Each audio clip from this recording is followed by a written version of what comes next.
জন্ম নাটোর জেলা। আপনি কি নাটক থেকে আসছেন? জি। শুরু করেন মনির ভাই, একেবারে শৈশব থেকে আমাকে একটু জানান কি গল্প আপনার শুনি। খুব ছোট আমি তো, বুদ্ধি হয়েছে আমার নানির কাছে। জি। আমার বাবার বাড়ি থেকে একদম পাতাল কোলে করে নিয়ে আসছিল। আপনার মা? না, নানি। আচ্ছা। নানি নিয়ে আসছিল।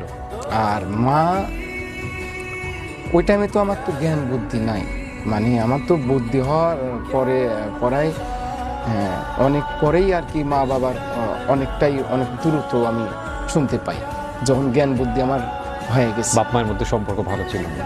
না, ভালো ছিল না। আচ্ছা।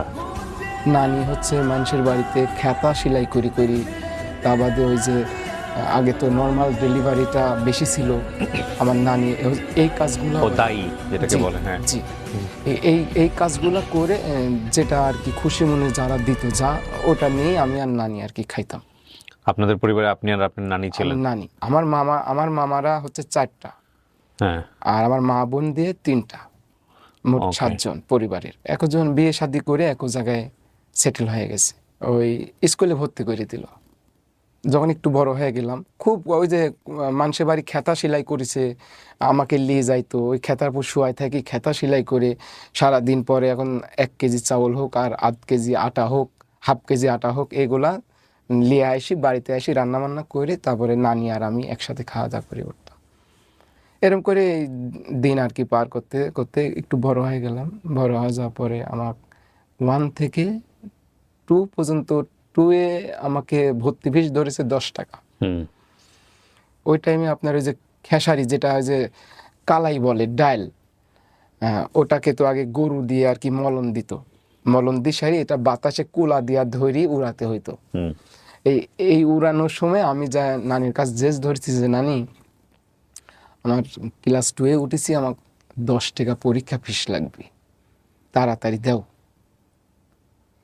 এখন তো নানির তো মাথা নষ্ট হয়ে আছে, সারাদিন কাজ কাম, আমি দুপুরবেলা এসে টাকা চাচ্ছি, আর মাস্টারও তো ওই 10 টাকা পরীক্ষা ফিস না দিলে আমাকে ক্লাস 2-এ ভর্তি করে দিবিলে। সে পরবর্তীতে নানির কাছে সেই রকম জেস ধরেছি, কালার মধ্যে গড়াগড়ি পাতেছি, নানি আমাকে 10 টাকা দিয়েই লাগবে, তাছাড়া আমার ভর্তি হওয়া যাবে না, ভর্তি হলি বিলা সারে। পরে দিশা মিশা না পায় নানি সেই রকম একটা রাগ উঠলি, কঠিন একটা রাগ উঠলি। আমিও এতটা রাগ আমি দেখিনি নানি। এখন কষ্ট পায় এত রাগ, নাকি না সারাদিন পরিশ্রম করেছে অতটা বুঝি সারি নেই। পরে আচ্ছা তাকে আমাকে মারলি ওই খেসারির ভিতরেই, তে আমাকে এত মারা মারলো। এই বাড়ির পাশে আমার নানির বাড়ির মাত্র 10 ধাপ দিলেই একটা গৃহস্থ বাড়ি, পড়ায় ওদের আর কি 350 বিঘা জমি, এরকম একটা গৃহস্থ। আমাদের দেশ গ্রামে যাদের একটু জমি বেশি থাকে তাদের গৃহস্থ বলে। গৃহস্থর মা আমাকে ওই মারা দেখে কোলে পিঠে কইলি চলে আসলে আমার এই বাড়িতে, তোর নানির কাছে থাকা লাগবি না,